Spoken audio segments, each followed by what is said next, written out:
Bienvenue mesdames et messieurs, merci d'être le nôtre sur www.voiceofcongo.net. C'est toujours Ndenge Tolobaka. Nous sommes là dans le cadre kaka ya komemela rabino basango ya mboka. Lelo toza awana interfédéral ya MLC oyo lelo mwana mboka Jean-Pierre Bemba alingi ko adressé na bakinois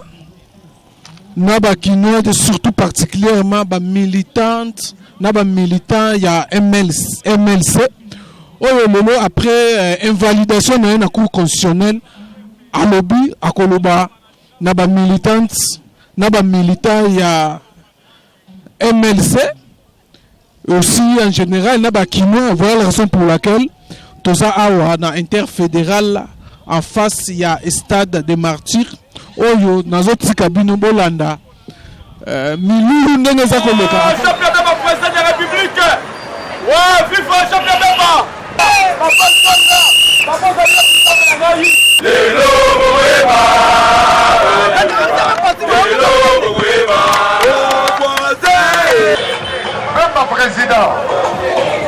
Bemba président de la République.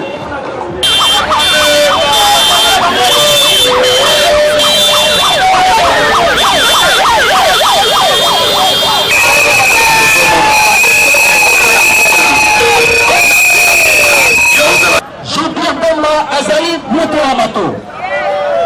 MLC Ilo.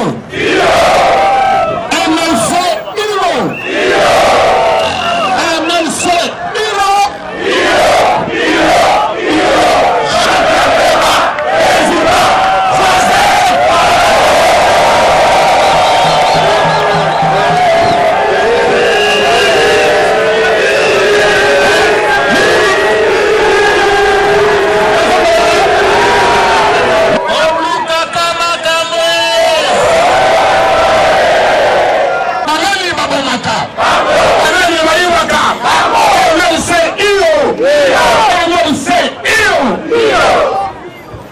Tozali awa téléphone ezali communiquer pour la connexion ya président national Jean-Pierre Bemba Gombo. Otiki misala wana po bomoni ke MLC eza important, eza na kati ya ba importance ya programme na bino. Tozali na masolo ya opposition. Boyebi ndenge mokonzi na biso alobaka alingaka unité d'action ya opposition. Oyokani unité yango ezokoba tango azalaki na CPI avant CPI sans aye alobaki kaka unité d'action de l'opposition. Abimi kuna akomi awa alobi kaka liloba wana moko. MLC a changé te. Toyokani na cadre ya unité wana ya opposition nde nauti kozwa réunion munene atiaki manzaka na communiqué oyo basalaki ya bomoko likambo yango ekokoba bongo makambo mingi ya minene ebombami oyo bakonzi na biso ya parti baprésident bakoya koloba awa elongo na bandeko mosusu. Nazopesa bino date wana bobomba yango samedi le 29 septembre. Samedi le 29 septembre pour kozala na milulu minene ya opposition. Ba parti nyonso, ba regroupement nyonso. Lokola biso MLC tozali na bandeko na biso ya Front pour le respect de la Constitution. Tozali na ba association ndenge na ndenge ba groupe de jeunes na ba mama MLC ezali lingomba ya bato toyokani wana nde makambo ya minene ba annonce ekopesama sur le processus électoral. Tolobi MLC tokokende na ba élection kasi ezali ba élection ya lokuta te élection ya nanga ya machine à voter te. Peuple apona bakambi oyo ye moko alingi moto akovote moto machine ekovote moto soki moke te. MLC viva boyebi tango toyaki awa esiko ekomaki molili na bato okoki kobwaka libanga te le 1er août po bayaki koyamba président national Jean-Pierre Bemba Gombo. Tango président amoni alobi te message peuple apesi ngai apposé candidature na ye au président de la République. Kasi bomoni makambo ya lokuta ya bondoki oyo euti kosalema awa wana ekoembrale biso soki moke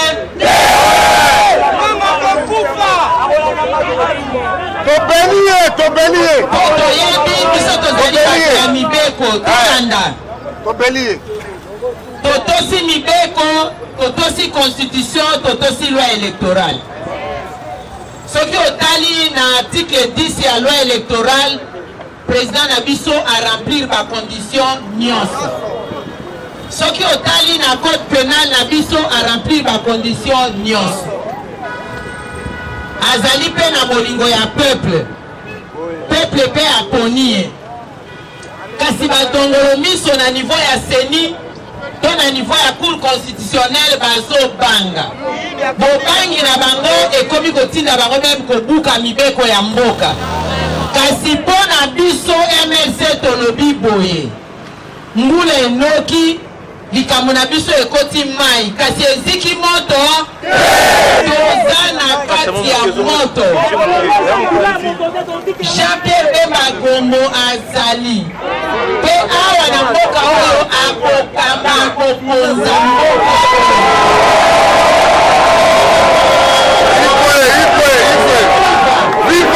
Bama tabakita akokamba mboka.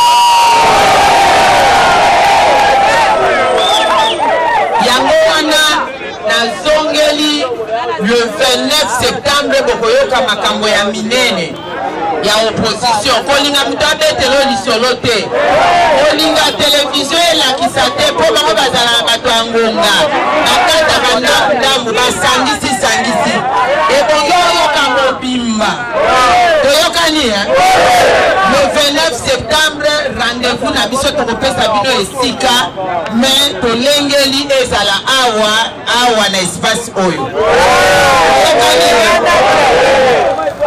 bopanga eloko moko te nzambe na biso azali nzambe alobi nanu liloba ya te. MLC tozali très fier tango tolobaki tozokende na maponami. Soki otali na bastatistike na biso oyo ya baparti nyonso oyo ealigné bakandida MLC ezali parti oyo ezali na bakandida epele na Congo mobimba bakandida provinciaux. MLC ezali parti ya liboso oyo ealigné bakandida na Congo mobimba na niveau national. Elie koloba nous sommes partout.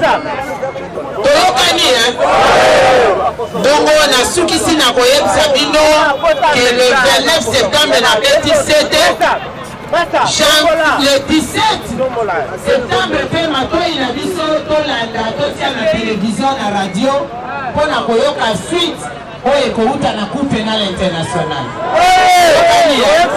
Biso eza nzambe tango président bakondanaki ye de 18 ans bato ebele balingai batia singa na kingo mingi basekaki biso balobi ekokoma ata 30 ans mingi balobaki soki Bemba ye na Congo bokatanga loboko.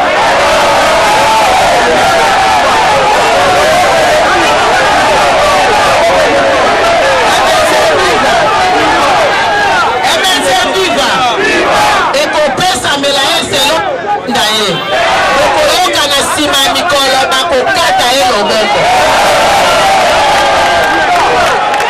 MLC viva ata bakati awa te ata na hôpital ye moko omema loboko na ye bakokata yango. MLC viva ezala baoyo bakani invalide Bemba bayebake nzambe akoinvalide bango. Kala mingi te moko tokolona bango soki na nécropole soki na Mbeseke. MLC viva. Kasi oya biso bozala na bomoko bozala na konzima. Na 2011 toalignaki ba candidat président azalaki awa te, azalaki d'ailleurs na CPI. Mais lelo yo awa tozoloba soki na kiti awa na bengi akoloba allo maman comment ça va? tozozela appel na ye mpe bokoyoka boyokaki ele tozalaki na congrès eske liboso ezalaki bongo toza na kati ya mbongo wana tozokende liboso biso bakongo tolobaka malembe malembe tukondile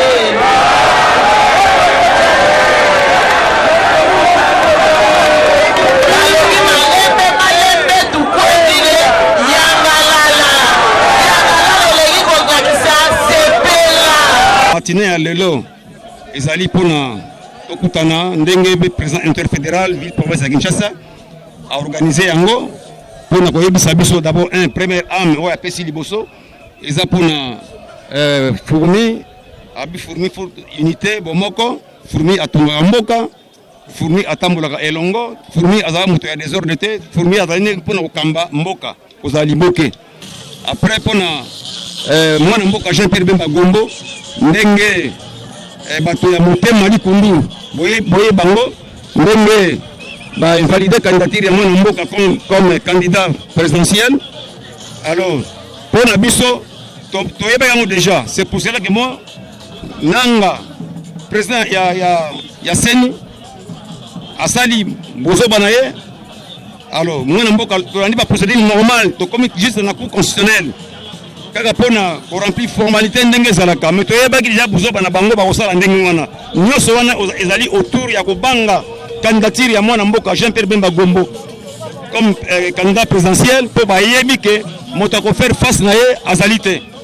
Alors azali candidat comme ya opposition donc yango basali buzoba ya ko invalider mwana mboka Jean Pierre Bemba Gombo pona biso MLC elobeli biso eloko moko te toyebi que mwana mboka azali toujours na course azali toujours na ngwende ya bokonzi.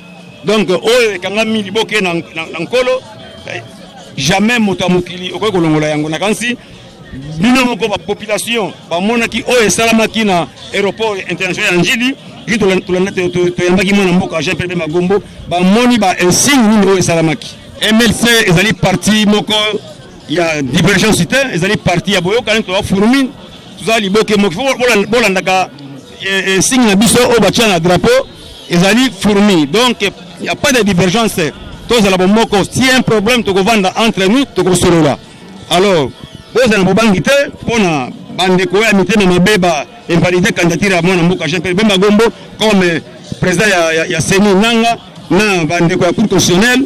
Donc tu vas ba kosala yango. Vous vendre kimia bande quoi ya MLC, tozana sima maloba ya mama, yepe maloba zo zo te pa ina ete, eza maloba o te pa ya mokonzi ya parti mwana mboka Jean Pierre Bemba Gombo oyo asibir injustice na kati ya maponami oyo et toza ko comprendre que pouvoir eza ko banga présence ya candidature ya Bemba parce que déjà c'est à démontrer que population nyonso ya Congo eza na sima na ye bato baza prêt pour alternance politique na kati ya mboka na biso que to changer bokonzi oyo et c'est umeli mingi oyo esungi peuple te. Alors peuple aza na droit ya ko voter librement bakambio bakokambaye po te lobby na biso za malamu. Je crois que toza obligé ya koza destin na biso na maboko parce que soki tolali eza lokola ke toza consciente na ba difficulté toza ko traverser na mboka oyo nazomona te jeune moko oyo akotika la kimia na ndako mokolo wana a répondre te na invitation wana parce que problème oyo eza ko concerner plus la jeunesse oyo lelo batangi kelasi na pasi nanu et ba parents ba se sacrifier pour abazwa mbonga minerval batina wana kelasi basisi kelasi kasi baza na misala te et belé pe ba parents baza na posa ya kotanga baza mayele na kelasi kasi bazwi makoki ya kokoma na suka ya kelasi te. Alors population ya boyo aza sacrifier jeunesse ya boyo aza sacrifier akoki lisusu ko compter na bokonzi ya boyo te. Voilà pourquoi tozo sensibiliser ba jeunes nyonso baya mokolo yango parce que Congo za mboka ya biso nyonso baya mokolo yango boyebi MLC depuis Atika Manduki a opté pour la opposition moko pacifique. Cela veut dire que tokosangana po to revendiquer oyo ezali droit na biso ke mokonzi ya mboka Jean-Pierre Bemba Gombo azonga lokola moko ya ba concurrent na kati ya maponami oyo azala moko ya ba compétiteur azala na droit pe ya ko postuler ndenge asalaki yango en bonne et due forme kasi baini ya mboka ya peuple oyo balingi ke mboka ebonga te bayokani po ba écarter candidature na ye. Donc il faut to bunde tumba wana pour que ye azonga eza ye moko pete na bandeko mosusu lokola ndeko mozito pe bandeko mosusu et eloko eleki malamu eza ke même bandeko oyo bazana kati ya baza ya opposition oyo ba candidature na bango eza retenu baza d'accord te na marginalisation ya catégorie moko ya bato. Donc lokola bon moko eza na kati ya opposition je sais que action oyo ekozala makasi pe tokolonga bitumba oyo ndenge tolobaka toujours na MLC na Nzambe tokolonga tolongi etumba ya prison ya Bemba oyo elekaki makasi elekaki maele ya bato kasi elekaki maele ya Nzambe te bato bachaki limite na bomo ya Bemba kasi lelo ye wana azongeli biso bongo soki Nzambe a permetaki ke tolonga o wana oyo etikali oyo nazomona ngo moke eza likambo ya makasi vraiment te yango tosenga population atelema alamuka pona ko revendiquer oyo eza ba droit na ye et nous avons toujours fait ça de manière pacifique. Et le président voulait en profiter pour parler de vive voix avec la population parce que depuis qu'il est sorti de la haie, il ne s'est jamais adressé à la population. C'était l'occasion pour lui aujourd'hui de le faire parce qu'il avait promis de revenir avant le 8 et comme il n'est pas revenu avant le 8, il faut qu'il dise à la population ce qu'il retient là-bas.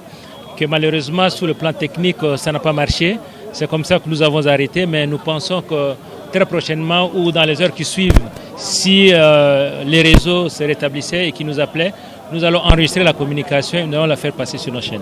Nous voulons parler d'un seul langage. Nous venons de nous retrouver aujourd'hui, nous l'avons fait avant-hier et nous avons produit un document, nous avons mis sur pied une stratégie et le 29, ça sera le clou de l'événement où nous allons expliquer ce que l'opposition veut au juste. Parce que, comme vous le savez, ce que le pouvoir fait, ce sont des manœuvres pour nous affaiblir et nous amener aux élections en étant fatigués. Nous voulons aller aux élections quand nous sommes forts comme tout le monde. Nous parlons au nom de toute l'opposition. Parce qu'en 2011, nous l'avons vécu. Nous sommes allés en ordre dispersé. Nous avons fait le lit de Kabila. Cette fois-ci, nous n'en voulons pas. Il faut que nous ayons un seul candidat qui va représenter l'opposition afin que nous puissions damer les pions au pouvoir de ce jour. Voilà, mesdames et messieurs, nous sommes toujours ici, dans l'inter-fédéral et à MLC, Jean-Pierre Bemba Gombo, alingaki ko s'adresser na ba militante, na ba militant ya MLC, mais ces derniers temps, communication ne s'est mis sous il y a coupure, il y a Internet, comme interfédéral a aussi expliqué tout à l'heure, donc comme une impossibilité que communication, il y a Jean-Pierre Bemba na Banakin, et surtout dans le militaire, il y a MLC et ça nous soutient, et voilà la raison pour laquelle Meki ko panza batu, balobi bakosoki bazuye, bakolekisa yango, na ba télévision ya biso voilà la raison pour laquelle voilà ce que j'allais vous dire par rapport à ndenge tolobaki tozali kozela communication ya Jean-Pierre Bemba oyo alingaki kosolola na ba militant na ye ya ville ya Kinshasa. En tout cas ça